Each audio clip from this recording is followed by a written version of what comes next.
इस तस्वीर को जरा गौर से देखिए। इसमें आपको तिनके जितना छोटा सा एक डॉट नजर आ रहा होगा। जानते हैं ये क्या है? ये हमारी पृथ्वी है। इतिहास की सभी लड़ाइयाँ, क्रांतियाँ, दुश्मनी, समझौते और विश्व युद्ध, ये सब कुछ इसी छोटे से डॉट पर हुआ है। पृथ्वी की यह तस्वीर वॉयेजर 1 नाम के एक स्पेस प्रोब ने 6 बिलियन किलोमीटर की दूरी से खींची थी।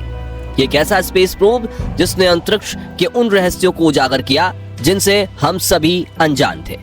आज की इस वीडियो में हम आपको इस स्पेस प्रोब से जुड़े कुछ ऐसे हैरतअंगेज फैक्ट्स बताने वाले हैं जिन्हें जानकर आपके रोंगटे खड़े तो हो ही जाएंगे, साथ ही इमोशनल भी। इसलिए वीडियो अंत तक जरूर देखिएगा। साथ ही अगर आप चैनल पर नए हैं तो इसे सब्सक्राइब भी जरूर करें। दोस्तों, आज गूगल पर जब आप रियल इमेज ऑफ सैटर्न या क्लोजअप वीनस सर्च करते हैं तो एक बटन दबाते ही आपके सामने इन ग्रहों की खूबसूरत तस्वीरें आ जाती हैं। जानते हैं इन तस्वीरों को किसने क्लिक किया है? इसी वॉयेजर स्पेस प्रोब ने। वॉयेजर नासा का एक ऐसा स्पेस एक्सप्लोरेशन प्रोग्राम जिसने हमारे अंतरिक्ष को देखने के नजरिए को ही बदल कर रख दिया और पृथ्वी से अरबों खरबों किलोमीटर दूर होने के बावजूद ये आज भी हमें हैरान कर रहा है। आपको बता दें कि इंसानों द्वारा बनाया गया अब तक का पृथ्वी से सबसे ज्यादा दूर पहुंचने वाला ऑब्जेक्ट है ये। साथ ही ये इकलौता ऐसा ऑब्जेक्ट है जो हमसे इतना दूर चला गया है कि हमारे सोलर सिस्टम को ही पार कर गया है। लेकिन ये सब हुआ कैसे? क्यों इसमें रोते हुए बच्चे की आवाज रिकॉर्ड की गई? पक्षियों, हवाओं, लहरों की आवाजें, भिन्न भिन्न तरह के संगीत, तस्वीरें और 55 अलग अलग भाषाओं में शुभकामनाएं रिकॉर्ड करके भेजी गई थी। ये सब क्यों और किसके लिए हो रहा था? चलिए आपको शुरुआत से समझाते हैं। दोस्तों, Voyager American space agency NASA के द्वारा बनाए गए 2 जुड़वा स्पेस प्रोब हैं जिन्हें वॉयेजर 1 और वॉयेजर 2 नाम दिया गया। ये दोनों दिखने में बिल्कुल एक जैसे हैं और बनावट के साथ ही इनके साइंटिफिक इंस्ट्रूमेंट भी सेम है। साइज की बात करें तो ये एक छोटे आकार वाला स्पेस प्रोब है जिनकी मेन बॉडी की कुल लंबाई 10 फीट और वजन 722 किलोग्राम के आसपास है। दोनों ही स्पेस प्रोब कैमरे, स्पेक्ट्रोमीटर, पार्टिकल डिटेक्टर और मैग्नेटोमीटर जैसे कई साइंटिफिक इंस्ट्रूमेंट्स से लैस हैं। इन उपकरणों के द्वारा इन्हें बाहरी ग्रहों के वायुमंडल, चुंबकीय क्षेत्र, विकिरण और चंद्रमाओं का अध्ययन करने में मदद मिलती है। पृथ्वी से कनेक्शन बनाए रखने के लिए इनमें हाई गेन और लो गेन एंटेना का इस्तेमाल किया गया है। साथ ही इनकी पावर सोर्स इसमें लगे 3 radio isotope thermo electric generator हैं जो बिजली उत्पन्न करने के लिए प्लूटोनियम 238 रेडियोधर्मी 6 से निकलने वाली गर्मी का उपयोग करते हैं। इन्हें बनाने का मुख्य उद्देश्य हमारे सौर मंडल में मौजूद जुपिटर, सैटर्न, यूरेनस और नेपच्यून जैसे ग्रहों को करीब से एक्सप्लोर करना था, क्योंकि इससे पहले कोई भी अंतरिक्ष यान इन ग्रहों के नजदीक नहीं पहुंच सका था। वॉयेजर 1 और 2 दोनों को इस तरह से बनाया गया कि अंतरिक्ष के मुश्किल से मुश्किल हालातों को भी लंबे समय तक झेल सके। और देखा जाए तो अभी तक ये अपने हर इम्तिहान में पास हुए हैं।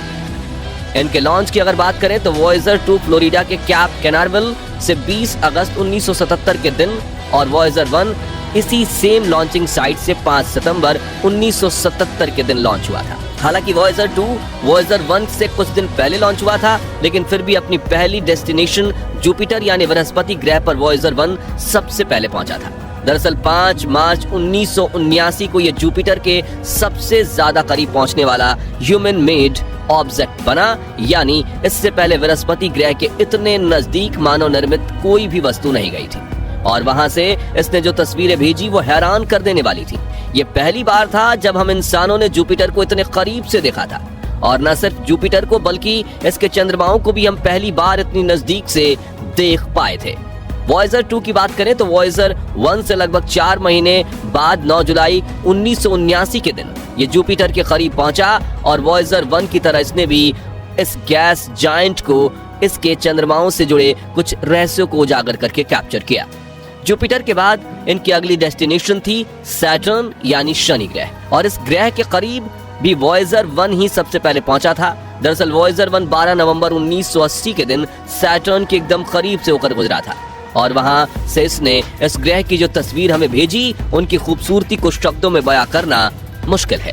ये पहली बार था जब हम इंसान हमारे सौर मंडल के इस ग्रह और इसकी अनोखी रिंग्स को इतने करीब से देख रहे थे।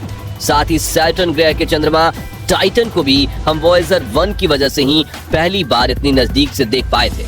वॉयेजर 2 की बात करें तो वहां वॉयेजर 1 के करीब 9 महीने बाद 25 अगस्त 1981 के दिन ये पहुंचा और इसने भी अलग अलग एंगल व दूरी से इस ग्रह की ऐसी ऐसी जबरदस्त तस्वीरें हमें भेजी जिन्होंने अंतरिक्ष को देखने का हमारा नजरिया ही बदल दिया।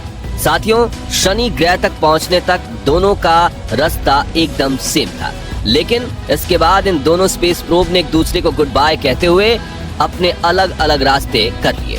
वॉयेजर 1 ने अपनी दिशा सौरमंडल के इन ग्रहों से मोड़कर एक कभी ना खत्म होने वाले इंटरस्टेलर स्पेस की तरफ कर ली और बिना पीछे मुड़े ये उस अंधेरे ब्रह्मांड की ओर बढ़ गया।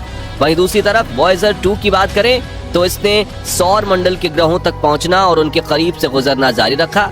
सैटर्न के बाद 24 जनवरी 1986 को ये यूरेनस के करीब पहुंचा और वहां की दुनिया से इसने कुछ बेहद नायाब तस्वीरें हमारे साथ साझा की। ये पहली बार था जब कोई ह्यूमन ऑब्जेक्ट इस अरुण ग्रह से इतना करीब पहुंचा था। वॉयेजर 2 की बदौलत ही हम पहली बार यूरेनस के रिंग को भी इतने साफ साफ देख पाए। साथ ही इसके 27 चंद्रमा होने का भी हमें पता चला। यूरेनस के बाद वॉयेजर 2 25 अगस्त 1989 के दिन हमारे सौर मंडल के दूसरे आइस जायंट नेपच्यून के करीब से गुजरा और इस समय अपनी स्क्रीन पर नेपच्यून की जो तस्वीर आप देख रहे हैं वो वॉयेजर के द्वारा ही ली गई थी। इन तस्वीरों से हमें न सिर्फ इसके चंद्रमा बल्कि इसकी 6 पतले रिंग्स के बारे में भी पहली बार पता चला। दरअसल वॉयेजर 2 के यहाँ पहुंचने से पहले नेपच्यून ग्रह पर रिंग्स होने की जानकारी किसी वैज्ञानिक के पास नहीं थी और ना ही इन्हें कभी किसी टेलीस्कोप से खोजा गया था। यह उस समय की ऐसी अनोखी खोज थी जिसने सबको हैरान कर दिया। इस तरह वॉयेजर 2 हमारे सौर मंडल के इन आइस जायंट्स यानी अरुण और वरुण ग्रह को विजिट करने वाला दुनिया का पहला स्पेसक्राफ्ट बना। लेकिन उसके बाद वॉयेजर 1 की तरह इसने भी अनंत ब्रह्मांड की तरफ रुख करके उसका रास्ता पकड़ लिया। दूसरी तरफ वॉयेजर 1 की बात करें तो सैटर्न ग्रह को गुड बाय करने के बाद ये तकरीबन 65,000 किलोमीटर प्रति घंटे की रफ्तार से पृथ्वी से दूर जा रहा था। इस बीच इसने कई बार पीछे मुड़कर पृथ्वी की तस्वीरें खींची, लेकिन फिर एक दिन 14 फरवरी 1990 को अपने कैमरे पृथ्वी की ओर इसने घुमाए और हमारी पृथ्वी की एक आखिरी तस्वीर खींची। साथियों, हमारे प्रिय वॉयेजर 1 के द्वारा पृथ्वी की आखिरी तस्वीर 14 फरवरी 1990 के दिन खींची गई थी। ये वही तस्वीर है जिसकी बात हम वीडियो की स्टार्टिंग में कर चुके हैं। इसे वॉयेजर 1 ने 6 बिलियन किलोमीटर की दूरी से क्लिक किया था। इस ऐतिहासिक तस्वीर को पहले ब्लू डॉट नाम दिया गया, जिसका हिंदी अनुवाद हल्के नीले रंग का बिंदु होता है। इस तस्वीर को खींचने के बाद वॉयेजर 1 ने पावर बचाने के लिए अपना कैमरा और कुछ दूसरे साइंटिफिक उपकरण बंद कर दिए। हालांकि यह अपने कैमरे का इस्तेमाल अभी भी करता है, लेकिन सिर्फ नेविगेशन के लिए। ठीक इसी तरह 1989 में नेपच्यून की तस्वीर लेने के बाद वॉयेजर 2 ने अपने कैमरे बंद कर दिए और तब से लेकर अब तक ये दोनों स्पेस प्रोब अंतरिक्ष की एक दिशा में सीधे आगे बढ़ रहे हैं। वॉयेजर की बात करें तो 17 फरवरी 1998 के दिन नासा के ही पायोनियर 10 स्पेस प्रोब को पीछे छोड़ते हुए यह इंसानों द्वारा बनाया पृथ्वी से सबसे ज्यादा दूर पहुंचने वाला ऑब्जेक्ट बन गया। आपको बता दें कि उस समय पृथ्वी से इसकी दूरी 10.39 बिलियन किलोमीटर थी और इसके बाद 25 अगस्त 2012 को हेलियोपोस, जिसे हमारे सौर मंडल की बाउंड्री भी कहा जाता है, उसको क्रॉस करते हुए ये सौर मंडल को पार करने वाला सुदूर अंतरिक्ष, जिसे इंटरस्टेलर स्पेस भी कहा जाता है, उसमें एंटर करने वाला दुनिया का पहला स्पेसक्राफ्ट बना। ठीक इसी तरह 5 नवंबर 2018 को वॉयेजर 2 ने भी सौर मंडल को क्रॉस कर लिया और वो ये कारनामा करने वाला दूसरा दुनिया का मेन मैड ऑब्जेक्ट बना। अभी की बात करें तो लेटेस्ट अपडेट के अनुसार अगस्त 2023 में वॉयेजर 2 पृथ्वी से 20 बिलियन किलोमीटर दूर जा चुका है। वहीं वॉयेजर 1 पृथ्वी से 24 बिलियन किलोमीटर को क्रॉस करके दूर जा चुका है। ये इतना दूर जा चुका है कि वहां से हमारी पृथ्वी धूल के कण जितनी छोटी भी नहीं दिखाई देती है। दोस्तों, इन दोनों स्पेस प्रोब को अपने सफर पर निकले हुए 46 साल बीत चुके हैं और अब आगे इनका ये सफर और कितना लंबा होने वाला है ये कोई नहीं जानता। तो कुल मिलाकर साथियों, आज से 46 साल पहले नासा ने एक ऐसे स्पेसक्राफ्ट को अंतरिक्ष की घोर अंधेरी दुनिया में भेजा जिसका मकसद था हमसे करोड़ों किलोमीटर दूर मौजूद शनि और जुपिटर ग्रह के बारे में जानकारी इकट्ठा करना। साथ ही इसका काम उनके चंद्रमा के बारे में भी जानकारी इकट्ठा करके पृथ्वी पर सेंड करना था।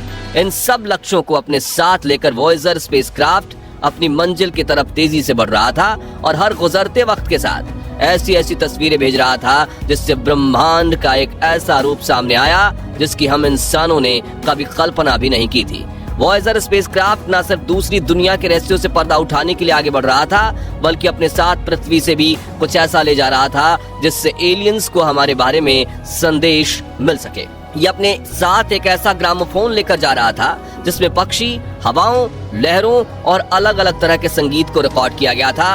और इसके अलावा इस गोल्डन ग्रामोफोन में कई तरह की वीडियोस भी डाली गई थी। आपको बता दें कि वॉयेजर स्पेसक्राफ्ट में अपना कंट्रीब्यूशन देने वाले साइंटिस्ट कार्ल सैगन के बेटे निक सैगन की आवाज भी इस ग्रामोफोन में डाली गई थी, जिसमें वो इंग्लिश लैंग्वेज में एलियन का अभिवादन कर रहे हैं। इसके अलावा हमें नहीं पता कि इंग्लिश, हिंदी या दुनिया की ऐसी कौन सी भाषा है जिसे एलियन समझ सकते हैं, इसलिए इस डिस्क में नासा ने 55 अलग अलग लैंग्वेजेस की शुभकामनाएं रिकॉर्ड की। वॉयेजर स्पेसक्राफ्ट में भेजे गए इस ग्रामोफोन को हाई क्वालिटी के तांबे से बनाया गया था और इसकी खासियत यह है कि ये 1 अरब साल तक इसमें रिकॉर्ड की गई सभी चीजों को सही सलामत रखेगा। वैसे दोस्तों, आप इस वॉयेजर मिशन के बारे में क्या सोचते हैं और आपको ये जानकारी कैसी लगी, कमेंट करके बताएं। बाकी हमारी आज की इस वीडियो में बस इतना ही था। वीडियो अच्छी लगी हो तो इसे लाइक और शेयर जरूर करना